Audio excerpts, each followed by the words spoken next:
दोस्तों स्वागत। शुरू करते हैं हम लोग ऊष्मा, जो कि फिजिक्स का पेज नंबर 293 लूसेंट है। लूसेंट सीरीज चल रहा है जिसमें से हम लोग ऊष्मा पढ़ने वाले हैं। ऊष्मा से बहुत अच्छा टॉपिक है, यहाँ से क्वेश्चन आता है दोस्तों। तो ऊष्मा हम लोग पढ़ते हैं। देखिए दिखा रहा है कि ऊष्मा मतलब हीट, यह वह ऊर्जा है जो एक वस्तु से दूसरी वस्तु की केवल तापांतर मतलब टेम्परेचर में जो डिफरेंस है, अंतर है, इसी के कारण स्थानांतरित हो रहा है। यहाँ पे ठंडा है, यहाँ पे गर्म है।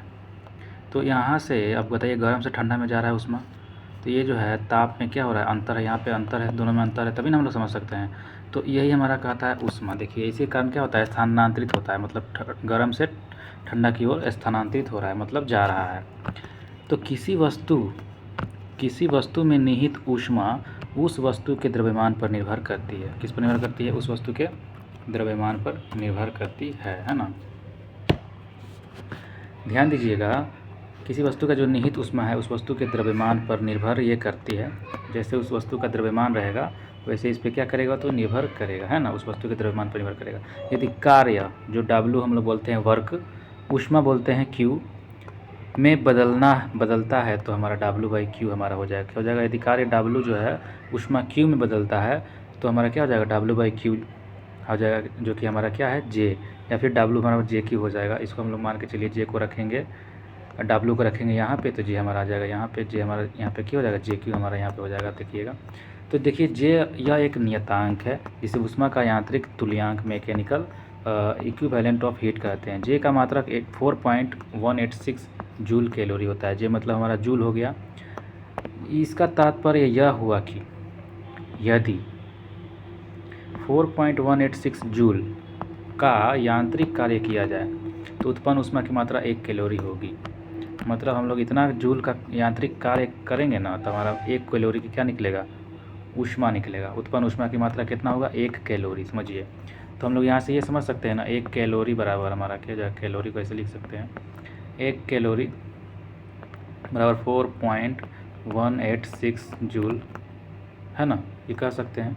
अब देखिए ऊष्मा के जो मात्रक होते हैं, यूनिट्स ऑफ हीट्स, देखिए ऊष्मा का ऐसा ही मात्रक जूल है। क्या है, ऊष्मा का ऐसा ही मात्रक जूल है। इसके लिए निम्न मात्रक का भी प्रयोग किया जाता है। ऊष्मा का ऐसा ही मात्रक तो जूल होता है, आपको पता ही है कितना जूल है, मतलब गर्मी। जूल मतलब क्या हो गया, गर्मी। कितना ऊष्मा है, कितना गर्मी है, तो इसका मात्रक जूल होता है। और देखिए इसका जो है निम्न मात्रक का भी प्रयोग किया जा सकता है इसके लिए हम लोग। तो सबसे पहले कैलोरी हम लोग देखे थे, कैलोरी कितना था, 4.186 था। यहाँ पे देखे थे हम लोग 1 कैलोरी, एक कैलोरी बराबर कितना जूल था, 4.186 जूल हुआ करता था।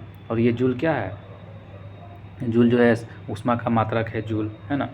तो 1 कैलोरी हम लोग के लिए ऊष्मा उत्पन्न करने के लिए इतना जूल की आवश्यकता होती है। देखिएगा कैलोरी क्या है, तो 1 ग्राम जल का टेम्परेचर, 1 ग्राम जल लीजिए पानी चम्मच में, और उसको 1 डिग्री सेल्सियस बढ़ाइए, 1 डिग्री सेल्सियस बढ़ाइए। 1 ग्राम जल को 1 डिग्री सेल्सियस बढ़ाने के लिए जितना भी आवश्यक ऊष्मा दिया जाएगा, क्या दिया जाएगा, ऊष्मा दिया जाएगा।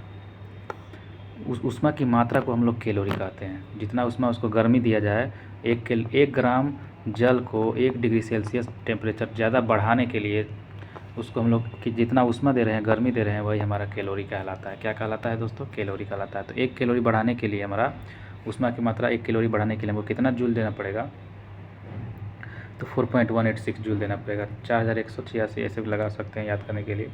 तो देखिए अब देखें अंतर्राष्ट्रीय कैलोरी भी होता है। अंतर्राष्ट्रीय कैलोरी क्या होता है, देखिए इंटरनेशनल कैलोरी। तो 1 ग्राम शुद्ध जल का ताप 14.5 डिग्री सेल्सियस से लेकर 15.5 डिग्री सेल्सियस तक बढ़ाने के लिए आवश्यक ऊष्मा की मात्रा को 1 कैलोरी कहा जाता है। अब देखिए अंतर्राष्ट्रीय कैलोरी में इसको 1 कैलोरी कब कहा जाएगा, जब वो 14.5 से 15.5 डिग्री सेल्सियस तक टेम्परेचर को क्या किया जाए, मतलब ताप को बढ़ाया जाए, जिसके लिए हमको जितना ऊष्मा की आवश्यकता की मात्रा को हम लोग क्या कहते हैं, 1 कैलोरी कहते हैं। जितना ऊष्मा लगेगा उसको हम लोग क्या करेंगे, 1 कैलोरी। और हम लोग कैलोरी में क्या था, 1 डिग्री सेल्सियस बढ़ाने के लिए मात्रा क्या चाहिए, तो 1 ग्राम जल को 1 डिग्री सेल्सियस बढ़ाने के लिए हमको जो आवश्यक ऊष्मा लगता है उसी को हम लोग कैलोरी कहते हैं, ठीक ना। अंतर्राष्ट्रीय कैलोरी डे के लिए 14.5 से 15.5 तक बढ़ाया जाएगा शुद्ध जल का टेम्परेचर। तो बढ़ाने में जितना भी ऊष्मा लग रहा है, गर्मी देना पड़ रहा है, वही हमारा 1 कैलोरी कहलाता है। क्या कहलाता है, 1 कैलोरी। मतलब आप 14.5 से 15.5 डिग्री सेल्सियस टेम्परेचर को बढ़ा दिए ना, मतलब आप 1 कैलोरी मात्रा का उपयोग कर चुके हैं, ऊष्मा 1 कैलोरी मात्रा ऊष्मा दे चुके हैं। ब्रिटिश थर्मल यूनिट में क्या होता है, ब्रिटिश थर्मल यूनिट। 1 पाउंड जल का ताप 1 डिग्री फ़ारेनहाइट बढ़ाने के लिए आवश्यक ऊष्मा की मात्रा को 1 ब्रिटिश थर्मल यूनिट कहते हैं। मतलब वहाँ पे तो पाउंड चलता है ब्रिटिश में, तो 1 पाउंड जल है, पानी है, उसको टेम्परेचर को 1 डिग्री फ़ारेनहाइट बढ़ाने के लिए कितना 1 डिग्री फ़ारेनहाइट बढ़ाने के लिए आवश्यक ऊष्मा की मात्रा को 1 ब्रिटिश थर्मल यूनिट कहेंगे। क्या कहेंगे? 1 ब्रिटिश थर्मल यूनिट। देखिएगा तो उसमें फ़ारेनहाइट चलता है और पाउंड चलता है, तो 1 पाउंड जल का ताप 1 डिग्री फ़ारेनहाइट बढ़ाने के लिए जितना भी हम लोग ऊष्मा का उपयोग करेंगे वो हमारा 1 ब्रिटिश थर्मल यूनिट कहलाएगा। तो हम लोग देख लिए अंतर्राष्ट्रीय कैलोरी में 14.5 साढ़े 15 डिग्री बढ़ाने के लिए हमको जितना चाहिए ऊष्मा वो हमारा 1 कैलोरी कहलाता है। और ब्रिटिश में तो कितना कहेगा? 1 पाउंड जल को जो 1 डिग्री फ़ारेनहाइट बढ़ाने के लिए हमको जितना मात्रा ऊष्मा देना रहेगा वो हमारा 1 ब्रिटिश थर्मल यूनिट कहलाएगा। कैलोरी में तो हम जानते ही हैं 1 ग्राम जल जो तापमान है 1 डिग्री सेल्सियस बढ़ाने के लिए जो आवश्यक ऊष्मा की जरूरत होती है वो हमारा कैलोरी कहलाती है। तो यहाँ पर हम लोग देख सकते हैं 1 ब्रिटिश थर्मल यूनिट हमारा 252 कैलोरी हो गया। एक विभिन्न मात्रकों के संबंध में अगर देखा जाए तो 1 ब्रिटिश थर्मल यूनिट बराबर कितना कैलोरी? तो 252 कैलोरी। 1 कैलोरी बराबर हम लोग तो याद किए थे 4.186 जूल था। और 1 किलो कैलोरी बराबर होता है, अब किलो कैलोरी कहाँ रहा है तो इसको उड़ा दीजिए, नीचे में 3 गो जीरो लगा दीजिए। अब यही हमारा 4186 जूल हो जाएगा, जिस इक्वल टू हमारा 1000 कैलोरी। तो ये हमारा जो है 1000 कैलोरी बराबर 4186 जूल। किलो कैलोरी बोलेगा तो 4186 हो जाएगा।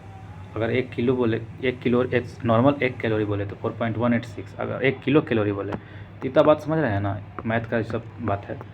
तो आगे बढ़ते हैं। 1 कैलोरी बराबर हमारा 4.186 जूल हो गया और 1 किलो कैलोरी बराबर 4186 जूल हो गया। अंतर्राष्ट्रीय कैलोरी और ब्रिटिश यूनिट थर्मल हम देख लिए थे। अब ताप के बारे में कह रहा है टेम्परेचर। देखिएगा ताप वह भौतिक कारक है। क्या है? वो भौतिक कारक है, फिजिकल कारक है जो एक वस्तु से दूसरी वस्तु में ऊष्मीय ऊर्जा के प्रवाह की दिशा निश्चित करता है। टेम्परेचर से क्या करता है? एक वस्तु से दूसरी वस्तु के ऊष्मीय ऊर्जा के प्रवाह की दिशा को निश्चित करता है, अर्थात जिस कारण से ऊर्जा स्थानांतरित हो रहा है ना उसे ताप कहेंगे। ताप अगर कम बेस रहेगा तब ना ऊर्जा निकलेगा एक जगह से दूसरी जगह। तो इसका ऐसा मात्रक केल्विन होता है। ताप का ऐसा मात्रक क्या होता है? केल्विन होता है। देखिए ये दिया रहेगा ताप का ऐसा मात्रक क्या रहता है, तो केल्विन ऑप्शन में दिएगा, जूल देगा, कुछ भी दे सकता है। तो हमें ध्यान रखना है ताप का ऐसा मात्रक हमारा केल्विन होता है, ठीक ना। ताप का ऐसा मात्रक क्या होता है? केल्विन होता है। और जो है ऊष्मा का ऐसा मात्रक जूल होता है। ऊष्मा का गर्मी, ऊष्मा का ऐसा मात्रक जूल, ताप का ऐसा मात्रक केल्विन, ठीक है ना। ये बात को समझ रहे हैं आप लोग? ताप का ऐसा मात्रक केल्विन, ऊष्मा का ऐसा मात्रक जूल। देखिएगा तापमापन, मेजरमेंट ऑफ टेम्परेचर हम लोग कैसे माप सकते हैं? तापमापी का निर्माण हम लोग गैलीलियो ने किया था, आपको याद होगा। तापमापी हम लोग जो थर्मामीटर जो होता है, हम लोग थर्मामीटर बुखार मापते हैं जिससे, उसका जो है निर्माण किसने किया था? तो गैलीलियो ने किया था। गैलीलियो वही गैलीलियो है जो दूरबीन को खोजा था, है ना। तो तापमापी का निर्माण जो है गैलीलियो ने किया था। किसका निर्माण? तापमापी का निर्माण किसने किया था? गैलीलियो ने किया था। तापमापी जिसको थर्मामीटर बोलते हैं, ताप मापने के लिए जो उपकरण प्रयोग में लाया जाता है उसे तापमापी कहते हैं। तापमापी की खोज का श्रेय गैलीलियो गैलीली को दिया जाता है, जिसने 1992 में ईस्वी में इसे बनाया था। निम्न प्रकार के ताप पैमाने प्रचलित हैं। तो तापमापी कह रहा है कि ताप मापने के लिए जो उपकरण प्रयोग में लाया जाता है उसे तापमापी कहते हैं। और तापमापी का खोज किसे दिया जाता है? तो गैलीलियो गैलीली को दिया जाता है। ध्यान रखिएगा, ऑप्शन में रहेगा तो आप सोचेगा गैलीलियो तो दूरबीन का खोज किया था, ये कैसे हो सकता है? लेकिन यही होगा, है ना। तापमापी जो है थर्मामीटर का खोज किसने किया था? तो गैलीलियो गैलीली ने ही किया था। गैलीलियो गैलीली ने ही किया था, जिसने 1992 में इसे बनाया था। निम्न प्रकार के ताप पैमाने प्रचलित हैं। और भी ज़्यादा ताप मतलब कि पैमाना है, कौन कौन सा देखिए। तो एक है सेल्सियस पैमाना।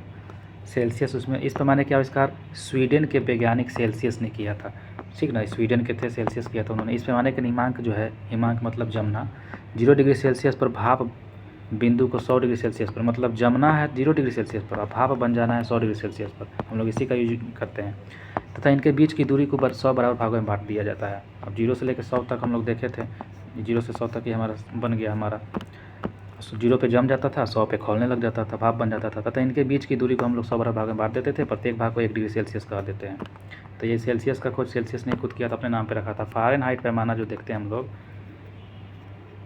फ़ारेनहाइट पैमाना जो इसमें फ़ारेनहाइट दिखाया जाता है ना। तो इसका आविष्कार जर्मन वैज्ञानिक फ़ारेनहाइट ने किया था, अपना नाम पे सब रख दिया। इसका हिमांक जो है 32 डिग्री फ़ारेनहाइट से शुरुआत होता है। उसमें तो 0 से शुरुआत हो रहा था ना, लेकिन इसमें फ़ारेनहाइट में 32 डिग्री फ़ारेनहाइट से शुरुआत होता है। एवं भाप बिंदु जो है ये 212 डिग्री फ़ारेनहाइट है। भाप बिंदु कहाँ पे है? यहाँ पे भाप बिंदु 100 डिग्री सेल्सियस था, लेकिन फ़ारेनहाइट में देखिएगा ना तो भाप बिंदु 212 होता है। मतलब 100 212 के बराबर है और 32 0 के बराबर है। हुआ कि नहीं हुआ? ऐसा हुआ कि नहीं हुआ, है ना। और देखिए इनके बीच की दूरी को 180 बराबर भागों में बांटा जा सकता है। अब इनके बीच की दूरी को 100 बराबर में बांटा था, इनके बीच की दूरी को 180 बराबर भागों में बांटा है। इनके बीच की दूरी को 180 बराबर भागों में बांट दिया है, मतलब 100 बराबर हमारा 180 पार्ट थोड़ा बढ़ा चढ़ा के उसको काट के बांटा है। अब आता है दूसरा हम लोग का 32 से 212, याद रखिएगा 32 से 212 फ़ारेनहाइट है। रोमर पैमाना, रोमर पैमाना क्या होता है, तो इसका हिमांक जो है 0 डिग्री रोमर है एवं भाप बिंदु 80 डिग्री रोमर है, और इनके बीच का भाग 80 बराबर भागों में बांटा गया। मान के चलिए 0 रोमर से शुरू होता है, जैसे में हम लोग यहाँ पे देखे थे 0 डिग्री सेल्सियस शुरुआत हो रहा था 100 डिग्री सेल्सियस तक, लेकिन रोमर पैमाना जो होता है ये 0 डिग्री रोमर से शुरुआत होकर 80 डिग्री पे जाके ख़त्म हो जाता है। तो यहाँ पे 0 डिग्री पे जमने लगेगा, 80 डिग्री पे खौलने लगेगा।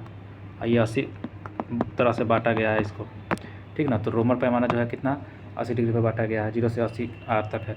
अब आता है केल्विन पैमाना। केल्विन का नाम आप लोगों ने बहुत सुना होगा। इसमें हिमांक जो है, हिमांक मतलब जमना, ये 273 से शुरू होता है, जहाँ पे यहाँ पे 32 फ़ारेनहाइट से शुरू हो रहा था, 212 पे ख़त्म हो जा रहा था, 180 तक ये बांटा हुआ था। और हमारा रोमर देखे थे 0 से शुरुआत हो रहा था, 80 तक जा रहा था, मात्र 80 तरह से इसको बांटा गया था। लेकिन जो है केल्विन पैमाना जो है ना, ये 273 केल्विन से तो शुरुआत होता है और जाता है भाप बिंदु कहाँ तक, मतलब कि खौलने तक, तो 373। देखा जाए तो यह 100वें भाग में बटा हुआ है, लेकिन शुरुआत होता है 273 से, 273 पे जम जाएगा, 373 पे खौलने लगेगा। समझ में आ रहा है ना, 273 373 का मतलब। और इनके बीच का भाग जो है ये भी 100वें भाग में विभाजित किया गया है केल्विन पैमाना को भी, ठीक ना। तो ये सब ध्यान में रखिएगा। रैंकिंग पैमाना भी एक होता है, देखिए वो रोमर था, ये रैंकिंग है, ध्यान रखिएगा। रैंकिंग पैमाना हम पहली बार सुन रहे हैं। इसमें जो है हिमांक जो है, मतलब जमना जो है, ये 492 से शुरुआत होता है। कहाँ से? 492 से शुरुआत होता है, 492 रैंकिंग से। और भाप बिंदु है 672 है। भाप बिंदु कितना है? भाप बिंदु है 672। देखिए रैंकिंग पैमाना हम पहली बार सुन रहे हैं। तो ये हिमांक जो है 492 रैंकिंग शुरुआत होता है, जमना इसका शुरुआत होता है, जैसे 0 डिग्री सेल्सियस हो गया वैसे ये हिमांक इसका 492 डिग्री रैंकिंग हो गया, और 672 रैंकिंग तक ये खोलता है, ठीक ना। तो कितना हो गया? लगभग 200 से कुछ कम हो गया, मतलब 180 है नहीं। इनके बीच की दूरी को भी 180 बराबर भागों में बांट दिया गया है। रैंकिंग को भी 180 में बांटा गया है। और क्या देखे थे हम लोग? केल्विन को तो 100 में बांटा गया था, उसके ऊपर क्या देखे थे हम लोग? रोमर पैमाना 80 को था, और फ़ारेनहाइट जो था वो भी 180 था। फ़ारेनहाइट हो गया और रैंकिंग पैमाना, ये दोनों 180 बराबर भागों में बांटा गया है। देखिए चारों पैमानों में संबंध, इसमें चारों नहीं, पाँचों बोलिए। देखिए तो ये हमारा सेल्सियस वाला हो गया। हम लोग जानते हैं 0 से कहाँ तक है सेल्सियस में, 100 बढ़ता है 100 डिग्री सेल्सियस में। फ़ारेनहाइट में कहाँ से कहाँ तक बढ़ता है? तो 32 से बढ़ता है, 32 में 180 जोड़िएगा तो हमारा कितना आ जाएगा? 212 आ जाएगा। रोमर जो होता है, रोमर में 0 से 80 तक चलता है। और केल्विन में कहाँ से कहाँ तक चलता है? तो 273 से लेकर 373 तक 100 जोड़ दीजिएगा।